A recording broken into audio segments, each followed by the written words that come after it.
I write about bullfights and war, but what else is there? Life and death. Fear and courage. You see, it's not about the stories themselves, but what they reveal. A man faces his mortality, his own weakness, and chooses to act. That's the real essence of it all, the raw truth of the human spirit. Ernest Hemingway once said, "There is nothing to writing. All you do is sit down at a typewriter and bleed." Such was the raw intensity and passion of a man who fundamentally transformed the landscape of American literature. Born in the heartland of Illinois in July of 1899, Hemingway's early years were immersed in a conservative and religious milieu. As a young boy, he found solace in the written word, often penning pieces for his high school newspaper. Upon graduating, Hemingway took up the role of a reporter for the Kansas City Star, before volunteering as an ambulance driver in World War I. The harrowing experiences of war deeply influenced his writing, imbuing it with a stark realism that would become his trademark. Returning to the States in 1919, Hemingway worked as a foreign correspondent for the Toronto Star. During his stint in Paris, he befriended literary luminaries such as Gertrude Stein and F. Scott Fitzgerald, further refining his unique minimalist writing style.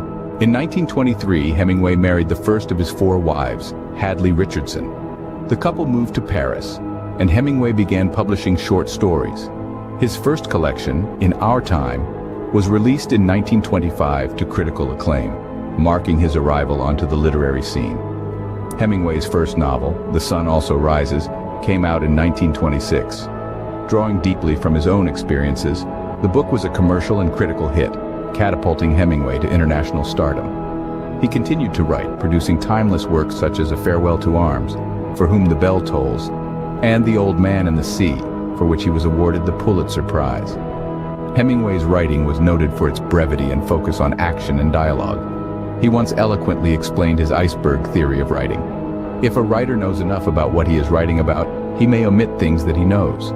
The dignity of movement of an iceberg is due to only 1/9 of it being above water. Yet Hemingway's life wasn't just about writing. He was also a man of action, an adventurous spirit who reveled in hunting, fishing, and bullfighting. His travels around the globe, from the plains of Africa to the streets of Cuba and Spain, often found their way into his writing. Despite his literary triumphs, Hemingway's personal life was fraught with challenges. He navigated through 4 turbulent marriages and was estranged from his 3 sons. He grappled with depression and alcoholism, and his health deteriorated over the years. In a tragic turn, Hemingway ended his own life in July of 1961. Yet his legacy continues to endure. Ernest Hemingway was a literary giant, a man who transformed the very fabric of American literature with his unique style and indomitable spirit. His works continue to captivate readers, serving as a testament to his enduring influence and extraordinary talent.